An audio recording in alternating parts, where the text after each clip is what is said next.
in my practice, the differentiation between vision and mission tends to be one that people have difficulty with. The easiest way that I look at it from a vision standpoint is thinking about it as a destination or a goal that the organization wants to reach. So it's aspirational. It's something that you aspire to. It's not something that you are already in that state. Yes. Mission in general, when I simplify it, is about what you do in order to achieve that vision. So vision being end state, and mission is how do I get there? This definition piece is so important because at the end of the process, people want to come back and say, well, have we accomplished what we set out to do? So this definition piece is really important. And the language we use is the vision is the world as you want it to be. The vision part really, to me, is like a lighthouse. It serves as a beacon. It serves as a guide.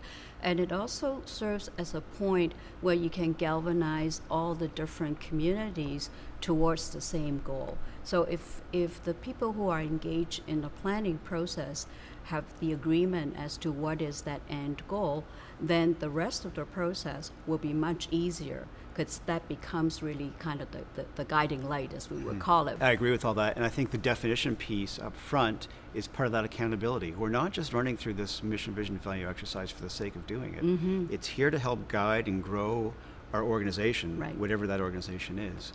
And by putting those definitions up front, people can come back to us and say, well, how are you doing on that? Right. Our gift as directors, whether it be elected or otherwise, one of the biggest gifts we can give back to the organization is that stewardship, concept of stewardship. And mission, vision, value should be the foundation for any planning we're doing, be it the MYSP right, or anything else. And so that found, as a trustee or a director in a nonprofit or a paid director in a corporation, I've got two jobs: mission, vision, values, and hiring a strong, competent CEO.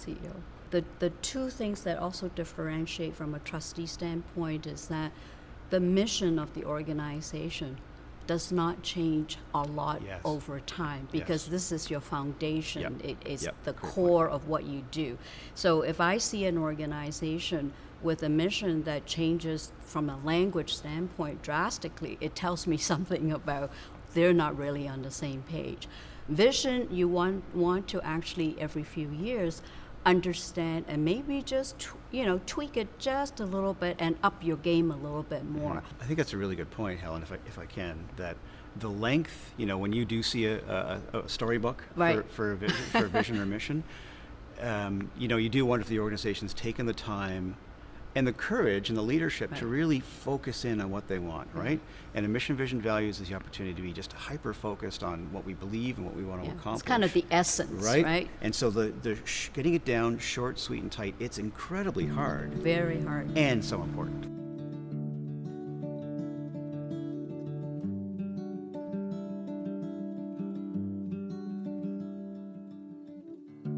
Usually, when you start any type of a planning process, and it's usually a multi-year process, it's always a good idea at the beginning to do a bit of a checkpoint about, so what's changed? And in Ontario, the demographics are shifting quite a bit from community to community, not just in terms of numbers of growth or decline, but the mix of population that drives the need for school and schooling. So those are the kind of conditions under which you really would then start revisiting at the beginning. What are those impacts? And the more significant the impact, the more you want to revisit your vision and check against the mission again, right? Yeah, absolutely. And I think to that, two thoughts. One, done well, this can be a really exciting internal conversation for school boards. Like, this should be something that people get excited about, to Helen's point, passionate about, and checking in on it once in a while, or revisiting it, reminding ourselves why these words are on this piece of paper. That's a real opportunity to build internal enthusiasm, and maybe just checking in, be it administration right into the schools themselves. I think that's a real gift out of this process. A good opportunity to celebrate success. Right. I mean, planning is not easy. Executing on planning is even harder. So many people are all engaged in the community in terms of educational system success. And, you know, once you have a 4-year mark, it's always good to look back a bit and say, wow, we've come this far. Yes, there are more mountains to climb, but it's great to do a little bit of the stop, check in, celebrate success, getting a feel for, okay, what else we need to just kind of, you know, look at a little bit differently, or what else we need to consider as either new or different.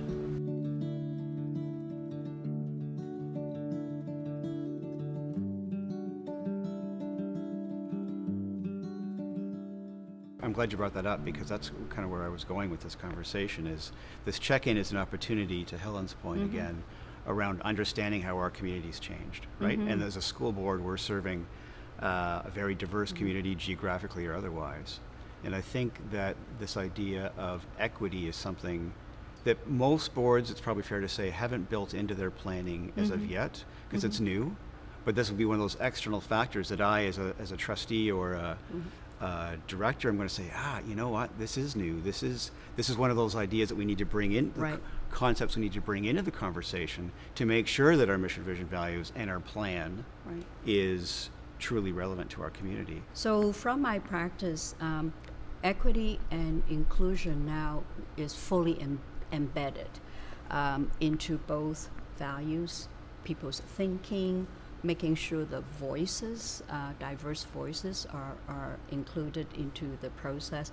And then any products, outcomes need to reflect as much as possible so people can see themselves in it.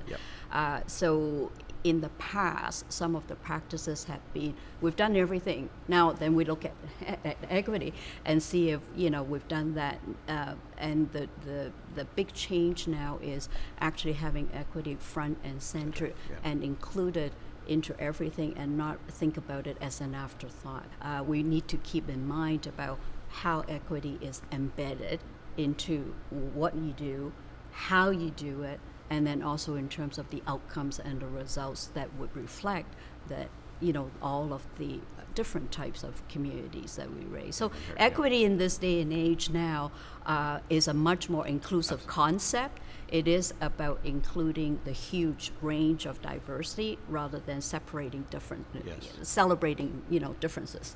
And it's mission critical now.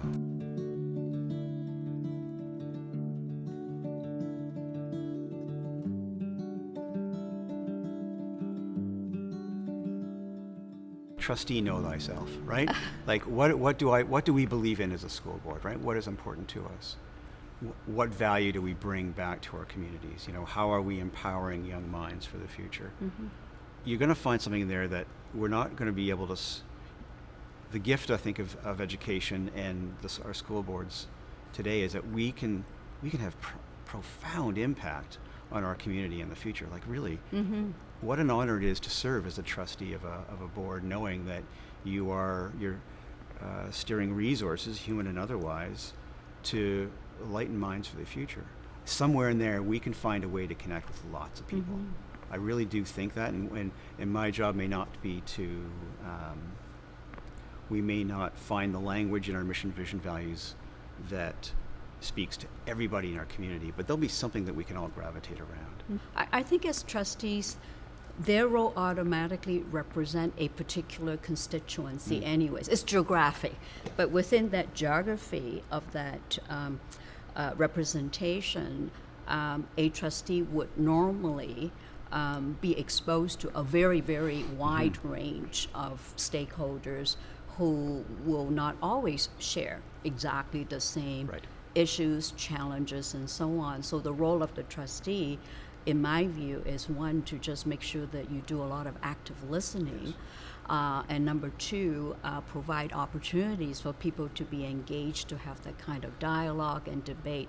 At the end of the day, the role of the trustee as a governor, you know, playing that stewardship role, is still to make the best decisions on behalf of the whole community. So when you get together as a group of trustees, that's when the debate about, well, what should we be doing in terms of for the majority of the population. And yes, resources are limited. It's not unlimited. So there's only so much customization that you can do for only very, very small portion of population. But that doesn't mean you don't do anything. So I think, as trustees, when you think about, well, what are some of the more creative, innovative Right. ways that we can address some of the unique challenges or unique needs versus what is the mainstream student population. So it's not an either or. Yeah. It's just being able to make informed choices of how you allocate resources, how you deliver those services, so that at least you can, address as much of the needs as possible. Right? Who are we? What do we want to do? What impact do we want to have? And we actually have exercises built into our processes that are nothing but creative, generating ideas, because it's just so important. And I think, to Helen's point, that's where we're going to find some gold along there, and that's where we can be saying, well, I heard this over here. What's a creative way we can be bringing that in? We can learn from others. We can learn from that, absolutely. Yeah.